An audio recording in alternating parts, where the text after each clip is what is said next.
A former female priest who spent more than 2 decades in the Episcopal Church is now speaking out after being defrocked because she embraced another faith.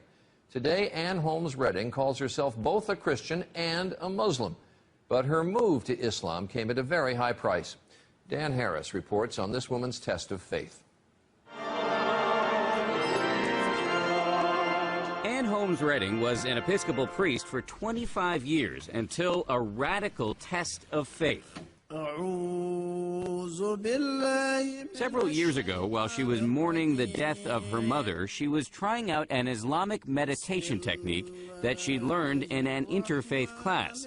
And that, she says, is when it happened. It came with such clarity and such power that I could understand it as nothing else but an invitation from God.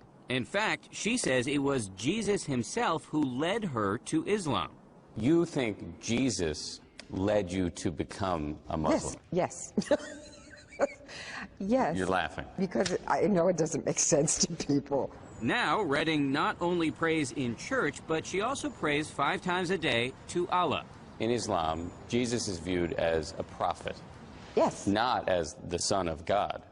Yes, you're right. So yours is a radical rethink of the Christian scriptures, a rethink that a lot of people would call heretical. Yes, and do.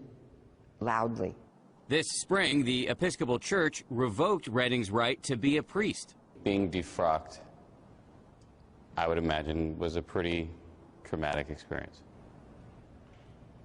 Yes. That's an understatement. To imagine not being involved intimately in the lives of believing people, helping them understand their relationship and calling, baptizing babies. It's a big loss. It's a huge loss. Redding admits she still struggles to explain her transformation, even to herself. I am the one who's going to have to answer for this. I'm the one who's going to have to answer for what I've done with my life. And do you feel confident about that moment?